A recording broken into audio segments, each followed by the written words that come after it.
Hello friends, welcome back to my channel. তোমরা হচ্ছে সবাই খুব ভালো আছো? হ্যাঁ, আমিও ভালো আছি। আর ভীষণ গরম পড়েছে। এই সময় এত গরম পড়ার জন্য কী হচ্ছে না, হাঁসফাঁস করছি সবাই আমরা। তোমরাও নিশ্চয়ই হাঁসফাঁস করছো যারা কলকাতায় আছো, বা কলকাতার বাইরেও ভীষণই হচ্ছে, দিল্লি টিল্লি সব জায়গাতে ভীষণই আছে। এবারে গরম পড়ে গেছে, আর গরমটা এত বিচ্ছিরিভাবে পড়েছে না, যেন কিছুদিন যেন শান্তি পাওয়া যাচ্ছে না। ভীষণই হচ্ছে সবসময় গরম লাগছে, ঘাম হচ্ছে, আর সবসময় তো ঘরের মধ্যে বসে থাকতেও পারবে না, বাইরে কাজও তোমাকে করতে হবে। আর আমিও আজ একটু বেরোচ্ছি, ঠাকুরের জন্য কটা শাড়ি কেনার আছে, কিনবো, তারপরে চটপট করে বাড়ি চলে আসবো। আর কোনো কাজকর্ম আজ সকালবেলা আমার যেগুলো করি, চেয়ার টিচানা তোলা, সেগুলো কিছুই হয়নি। আমি তাড়াতাড়ি বেরোনোর কারণ হচ্ছে রোদ্দুরটা বেড়ে গেলে তখন আর বেরোতে ইচ্ছে করবে না। চটপট করে চলো বেরিয়ে পড়ি, আর চট করে হচ্ছে শাড়িটারিগুলো কিনে ফিরে আসি, আর তোমাদের দেখাবো যে কী শাড়ি আমি কিনলাম। তো চলো চট করে হচ্ছে বেরিয়ে পড়ি। আমি বাড়ি থেকে বেরিয়েও পড়েছি, আর চলো বেরিয়ে পড়ি।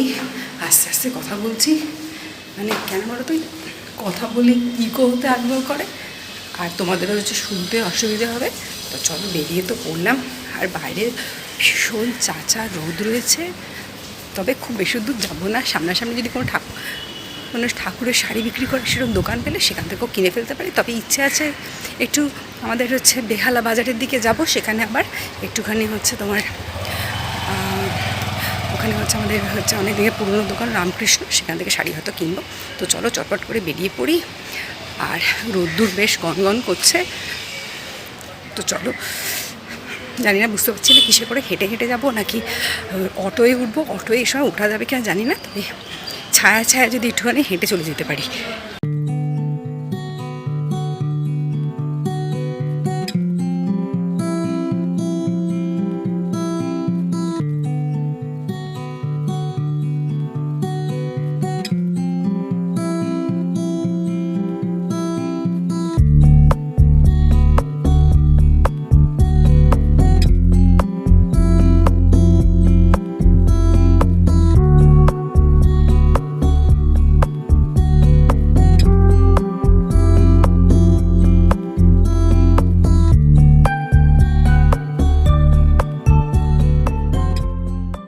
চলবে 400-350 হলেই ভালো হয়। 310 দিয়ে তিনটে নেব, 310 ঠিক আছে।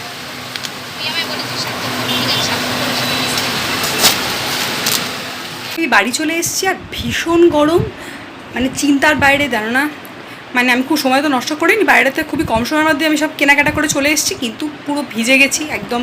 গাটা আমার সব ভিজে হচ্ছে, মানে গলদঘর্ম হয়ে গেছি একদম পুরো। বাইরে ভীষণ গরম। তোমরাও বেশি করে জল খাও, আর বেশি বেশি করে হচ্ছে চেষ্টা করো যে যাতে ঠান্ডা ঠান্ডি কোনো রকম জিনিসপত্র খেতে, সেগুলোকে যেগুলো খেলে শরীরে হচ্ছে ঠান্ডা হয়, যেন ফল টল এগুলো একটু বেশি করে খাও। আমিও খাচ্ছি। আর একটু সবার আগে জামাকাপড়গুলো চেঞ্জ করি, তারপর তোমাদের একটু শাড়িগুলো কি কিনেছি দেখাবো। তো চলো চটপট করে জামাকাপড়গুলো চেঞ্জ করে ফেলি, আর তারপরে কী করছি তো তোমাদের সঙ্গে আমি শেয়ার করছি। অসম্ভব গরম, জামাকাপড় সব খোলা হয়ে গেছে। এবার চান করতে যাও, তার আগে তোমাদের একটু দেখিয়ে দিই যে কী শাড়ি আমি কিনে নিয়ে এলাম ঠাকুরের জন্য। গেছিলাম রামকৃষ্ণতে, আর রামকৃষ্ণতে গেলে জানো তো কোনো রকম কাপড়ের কোনো তোমাকে দেখালাম, একটু অল্প করে ঝলক দেখাতে পেরেছি। কিন্তু আসলে কী ব্যাপার জানো না, কেউ সঙ্গে যায়নি, তো একলা একলাই তুলছিলাম, যার কারণে একটু অসুবিধা হয়। কেউ তুলে দিলে একটু সুবিধা হয়, আর যেহেতু একলা একটা ছিলাম এই জন্য একটু মানে তোলার অসুবিধার জন্য যতটুকু পেরেছি তোমাদেরকে দেখিয়েছে। আসলে ব্যাপারটা ছিল যে কি শাড়িটা কিনলাম সেটাই তোমাদের আসলে দেখাবো। তো চলো দেখাই তোমাদের যে ঠাকুরের জন্য যে 3টে শাড়ি আমি কিনেছি কেমন দেখতে হলো। রামকৃষ্ণ টেক্সটাইলস থেকে কাপড়টা কিনলাম, আর এই দেখাই তোমাদের কাপড়গুলো। আমার তো খুব পছন্দ হয়েছে, ভীষণই সুন্দর দেখতে হলো কাপড়গুলো। এই দেখো এই প্রিন্টগুলো খুবই সুন্দর, এই প্রিন্টগুলো। এই দেখো এই একটা, এই আর একটা শাড়ি, এই দেখো এই আর একটা শাড়ি, আর এই আর একটা শাড়ি। এই দেখো এই আর একটা শাড়ি কিনেছি, সুন্দর দেখতে কাপড়গুলো, খুবই সুন্দর হয়েছে, আমার তো খুবই পছন্দ হয়েছে। এই দেখো এই হয়েছে সেই আমার ঠাকুরকে দেওয়া শাড়ি। এই কাপড়ের দোকানে খুবই ভালো হচ্ছে শাড়ি পাওয়া যায়, যার কারণে হচ্ছে এখান থেকে শাড়ি আমি কিনি।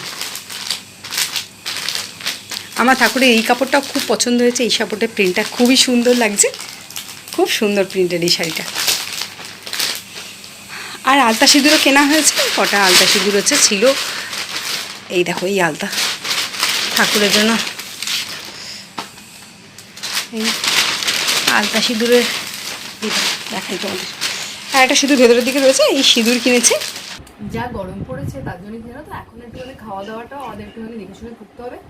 এই জন্য তোমাদের বলছিলাম যে যেগুলো জিনিসপত্রগুলো ঠান্ডা হয়, পেট ঠান্ডা হয়, সেগুলো হচ্ছে খাওয়া উচিত। তাই জন্য আমাদের বাড়িতে যে রান্না হয়েছে, কলমি শাক হচ্ছে ভাজা, আর হয়েছে তোমার চাল কুমড়ো হচ্ছে নারকোল দিয়ে একটা তরকারি, আর মাছের একটা কালিয়া, মুসুর ডাল, আর রাত্রিবেলা হয়েছে পনিরের তরকারি। তো চলো তোমাদের একটু দেখিয়ে দিই যে আমাদের রান্নাগুলো সব হয়ে গেছে, আর বিঘা দেখো রুটি করছে, রান্নাগুলো হচ্ছে কীরকম হয়েছে। এই দেখো আমাদের হয়েছে আজকে চাল কুমড়োর তরকারি, আর এটা হচ্ছে কলমি শাক ভাজা, মুসুরির ডাল, এটা হচ্ছে মাছের একটা কালিয়া হয়েছে, আর এটা হচ্ছে পনিরের তরকারি। আর ভাত সেটা তো দেখানোর কিছু নেই। আর একটু দই আছে, দইও হচ্ছে খাওয়া হবে। এই হয়েছে আমাদের আজকে সকালবেলা হচ্ছে, আর রাত্রিবেলা হচ্ছে খাবার দাবার। এখন ভীষণ গরম পড়ার জন্য আমি আর বেশি সময় নষ্ট করতে পারছি না, আর রাস্তা তো বেরিয়েছিলাম, তার কারণে এখন তো একটা চান করছে, আর তারপর তোমাদের সাথে আবার কথা বলছি। আমার আজকের এই ভিডিও তোমাদের নিশ্চয়ই খুব ভালো লাগবে। আমাকে কিন্তু লাইক, শেয়ার, সাবস্ক্রাইব করতে ভুলো না, আর বেল আইকনটাকে টুম করে বাজিও, যাতে নেক্সট ভিডিও নোটিফিকেশান তোমাদের চলে আসে। ভালো থেকো, সুস্থ থেকো, আনন্দ থেকো, সঙ্গে থেকো। টাটা।